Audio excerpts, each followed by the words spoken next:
450 रुपये, क्योंकि राजस्थान में कांग्रेस की गहलोत सरकार 500 रुपए का दे रही थी, लेकिन बोला 50 रुपए कम 450 में देगी। वो 900 का सिलेंडर आज 800 पर है। और बहने, आज मैंने यहाँ पर भी नारी न्याय सम्मेलन को संबोधित किया। महंगाई और बेरोजगारी सबसे बड़े मुद्दे हैं। इस पूरे जो है आप कहेंगे आने वाले चुनाव में 5 गारंटी युवाओं को लेकर राहुल गांधी जी घोषित कर चुके हैं। अब कल 13 मार्च को धुले में श्री राहुल गांधी जी महिलाओं को लेकर 5 बड़ी गारंटी क्या घोषणाएं करने जा रहे हैं, जो 2024 के चुनाव के हमारे घोषणा पत्र का भी हिस्सा रहेंगी। और किस तरीके से ये 5 गारंटी जिसका ऐलान हमारे पूर्व कांग्रेस अध्यक्ष सांसद राहुल गांधी जी करने वाले हैं, इसमें महिलाओं के आर्थिक सशक्तिकरण पर सबसे ज्यादा जोर दिया गया है। कर महिलाओं के हाथ में काम और कमाई ये कैसे दे सकते हैं, इसका पूरा खाका तैयार किया जा चुका है, जिसकी घोषणा कर श्री राहुल गांधी कि हम किस तरीके से गरीबी, महंगाई और बेरोजगारी के चलते महिलाएं जो घरेलू हिंसा का शिकार हो रही हैं, उन्हें राहत के लिए आर्थिक सशक्तिकरण की तरफ हमारा ये जो है पूरा कार्यक्रम आगे रहेगा। राजनीतिक सशक्तिकरण की बात करें, महिला आरक्षण कानून पास तो हो गया पर जुमला बनकर रह गया, लागू नहीं हुआ। अगर लागू होता तो इन्हीं 2024 के चुनावों में देश भर से 180 बहनें चुनाव लड़ती, जीतती और संसद में पहुंचकर देश का और आगे आबादी के साथ जो अन्याय हो रहा है उस पर आवाज उठाती, पर ये आवाज उठने से पहले कुचल दी गई, कानून लागू नहीं किया। भारतीय राष्ट्रीय कांग्रेस का साफ कहना है 24 में कांग्रेस और इंडिया अलायंस की सरकार बनते ही 33% महिला आरक्षण कानून लागू कर दिया जाएगा। अब आप पूछेंगे कानून लागू कहाँ होगा, 24 का चुनाव हो चुका होगा।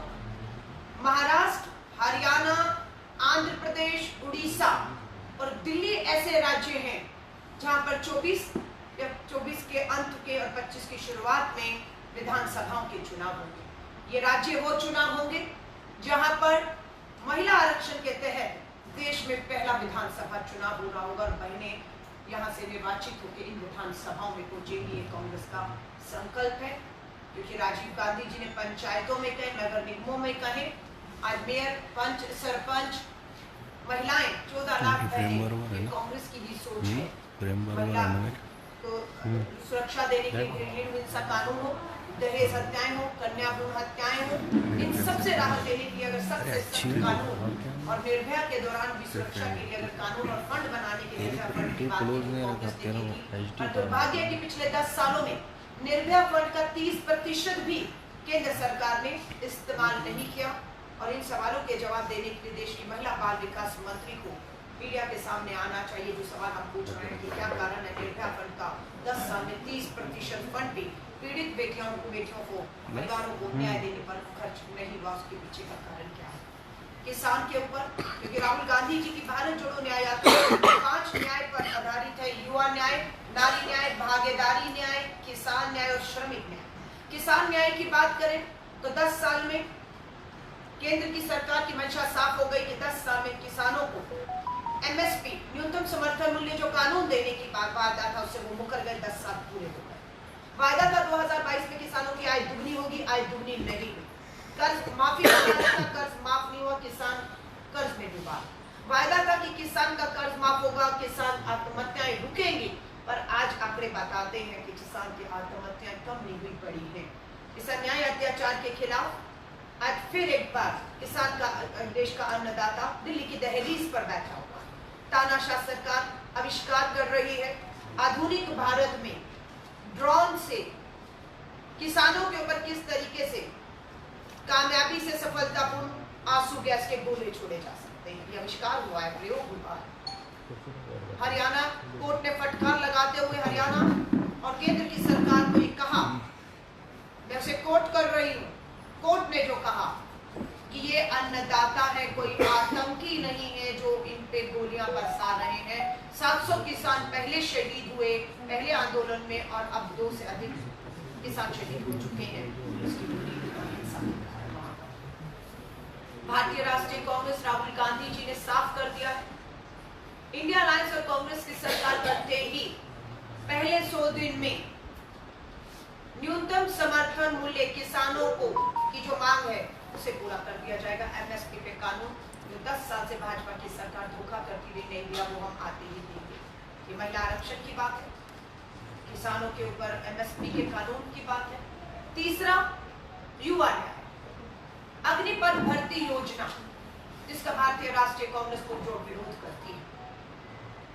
सेना की पक्की भर्ती खत्म कर दी गई, शहीद से शहीद का दर्जा छीन लिया गया, शहीद से उसका हक कफन में तिरंगा छीन लिया, शहीद के परिवार को मिलने वाली पेंशन सुविधाएं छीन ली गई, जिसका भारतीय राष्ट्रीय कांग्रेस को जोड़ तरीके से विरोध करती है।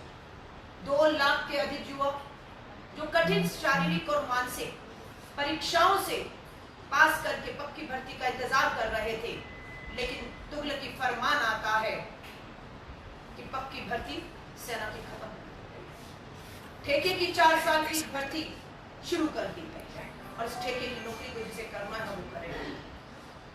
भारतीय राष्ट्रीय कांग्रेस ये विश्वास दिलाती है उन 2 लाख युवाओं को जिनकी पक्की भर्ती का इंतजार था, उनके सपने चूर किए, वो भी आज दिल्ली राजधानी में आंदोलित है। किसान हो, जवान हो, न्याय मांगती बहनें बेटियां हो, प्रधानमंत्री जी के पास समय नहीं है। तो हमारा ये कहना है कि अग्निपथ भर्ती योजना को हम आते ही रद्द करेंगे और सेना की पक्की भर्ती वापस चालू करेंगे। और जो रिक्तियां हैं, जो 2 लाख युवा पक्की भर्ती की हर परीक्षा पास कर चुके थे, उन्हें पक्की भर्तियों के साथ साथ 30 लाख सरकारी नौकरियों में पक्की जो सरकारी नौकरियों के पद खाली है, हम उन नौकरियों को पदों को भरने की बात करते हैं। यहाँ पर श्रमिक न्याय की बात है कि मनरेगा जैसे कानून योजनाएं लाई गई जिसका लाभ ग्रामीण भारत में मजदूरों को मिला, लेकिन आज भी देख रहे हैं मनरेगा के तहत समय और उनका जो देय है उसे कम कर दिया गया है, जिसकी वजह से हमारा श्रमिक मजदूर के साथ भी लगातार अन्याय हो रहा है। ऐसे कानून कृषि कानून के तहत ही समय ही लाए गए जो हमारे मजदूरों को मंजूर नहीं है।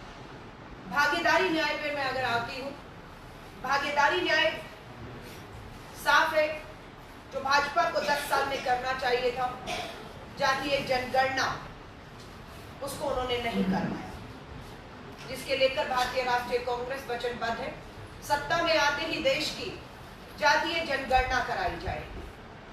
जिस भी जाति का जितनी आबादी है, सरकारी संसाधनों में, सरकारी नौकरियों में, जिसकी जितनी आबादी उसे उसका उतना हक देने की वकालत भारतीय राष्ट्रीय कांग्रेस कर रही है। हम इस भागीदारी योजना के तहत राहुल गांधी जी जब संसद में सवाल पूछा कि 90 सचिव देश की सरकार प्रशासन को चलाते हैं, बजट और फैसले हर बड़े छोटे लेते हैं, उसमें ओबीसी कितने हैं? पता लगता है कि 90 सचिवों में जो भारत सरकार में है, मात्र 3 हैं जो ओबीसी से हैं, बाकी दूसरी जगह। तो ये जो बैलेंस की बात है कि जिसकी जितनी आबादी दलित, आदिवासी, ओबीसी है, कोई भी है, उनको बराबरी का हक, सम्मान मिलना चाहिए। ये सम्मान नहीं देना है, ये सम्मान देश के संविधान ने दिया। देश के संविधान ने बराबरी की, समानता की, हक अधिकार की बात की। उसने महिला पुरुष में इस संविधान में बाबा साहब भीमराव अंबेडकर जी स्वतंत्रता सेनानी द्वारा लिखे गए इस संविधान में सबके बराबरी के हक और अधिकारों की बात की।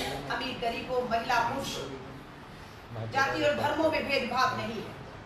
आज देश का संविधान खतरे में आ चुका है। आज संघ आरएसएस इस संविधान पर आक्रमण कर रही है। भारतीय राष्ट्रीय कांग्रेस इस संविधान के साथ किसी तरह की भी छेड़खानी करने का या बदलाव करने का कड़ा विरोध करेगी। भाजपा के एक नेता ने बयान दिया है कि मोदी जी को भाजपा आरएसएस को 400 सीटें क्यों चाहिए, क्योंकि 400 सीटें मिलेंगी तो देश का संविधान बदल पाएंगे और वो आरएसएस संघ के मुताबिक नया एक संविधान लिख पाएंगे और थोप पाएंगे, जिसे इस लोकतंत्र में हम होने नहीं देंगे।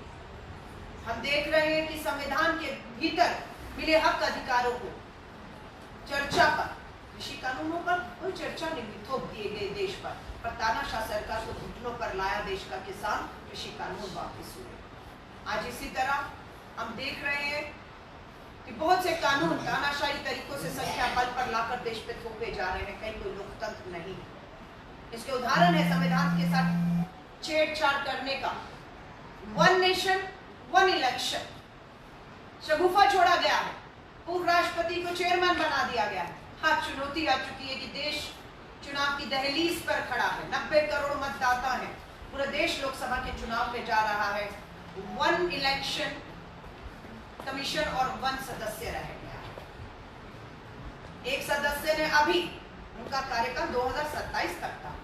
देश जानना चाहता है क्या दबाव था, क्या ब्लैकमेलिंग थी कि ठीक चुनाव का इंतजार करके प्रेस कॉन्फ्रेंस करके चुनाव आयोग तारीखों की घोषणा करेगा, उससे पहले एक पद पहले ही खाली था सदस्य का, दूसरे सदस्य ने भी अपने कार्यकाल को पूरा होने से पहले अपना इस्तीफा दे दिया और खामोश।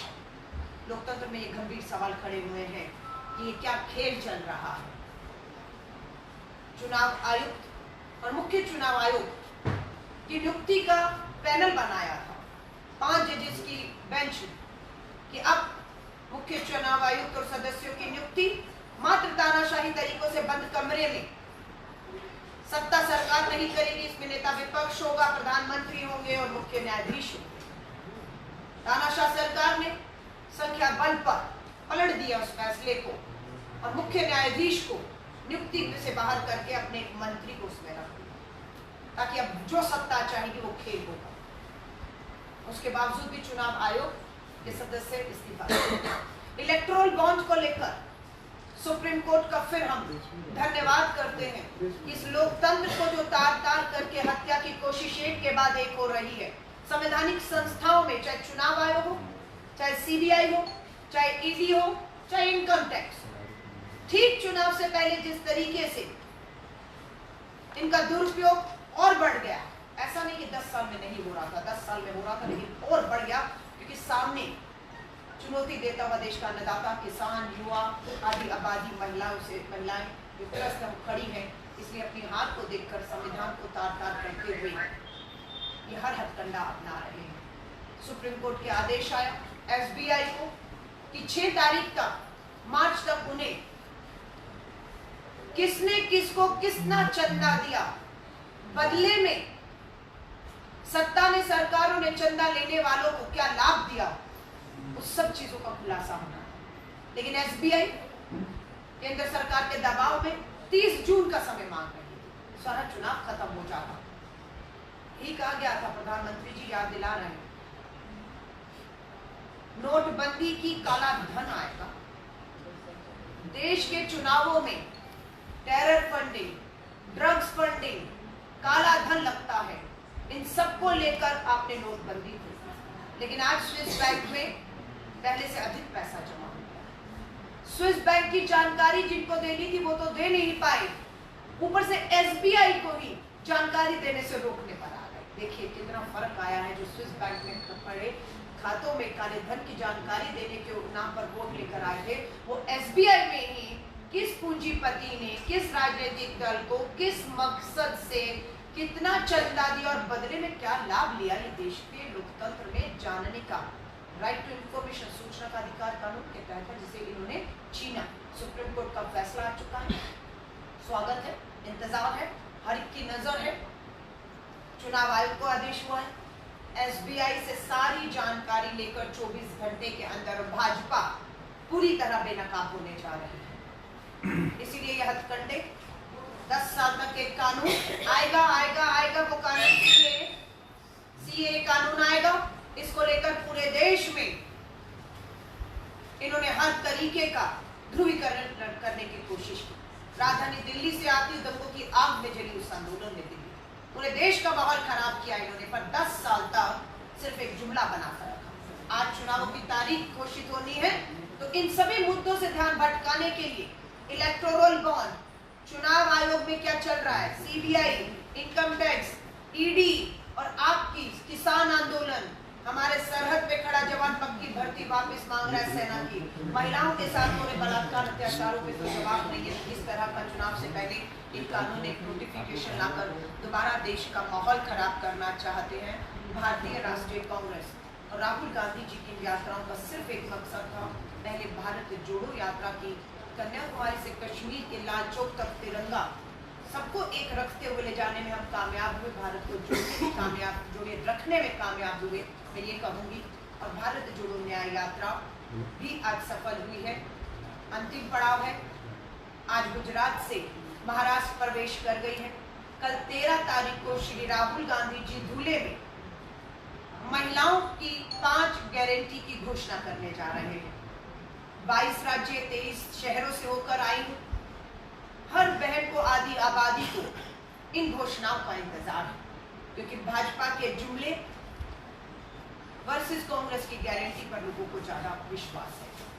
क्योंकि नहीं हुई आय दोनों किसानों की, नहीं मिली 2 करोड़ नौकरियां हर साल, नहीं हुई बेटी बचाओ के नारे के तहत बेटियां सुरक्षित, नहीं हो पाया देश का जो है अर्थव्यवस्था रुपया था कि मनमोहन जी के समय पर, सरकार के समय पर प्रति डॉलर 45 रुपए बयान होते थे। जब देश का रुपया गिरता है, सरकार की साख गिरती है। और आज उसी डॉलर की कीमत 83 रुपए पहुंच चुकी है। हमारे रुपए में तेल कंपनियां हमें तेल देने से मना कर रही हैं, बोल रहे रुपए की कीमत गिर चुकी है, साख गिर चुकी है, इसलिए हम आपको नहीं देंगे। अमेरिकन डॉलर की जगह प्रधानमंत्री जी रूस से चीनी युआन में, जिन्हें ला करके दिखानी थी 56 इंच का सीना, वो युआन में रूस से तेल खरीदने पर मजबूर हुआ है, रुपया स्वीकार नहीं किया जा रहा। तो ये बहुत सी बातें मैंने आपको हर मुद्दे पर बात किया है, और यही हमारे आने वाले 2024 के चुनावों के मुद्दे रहने वाले हैं।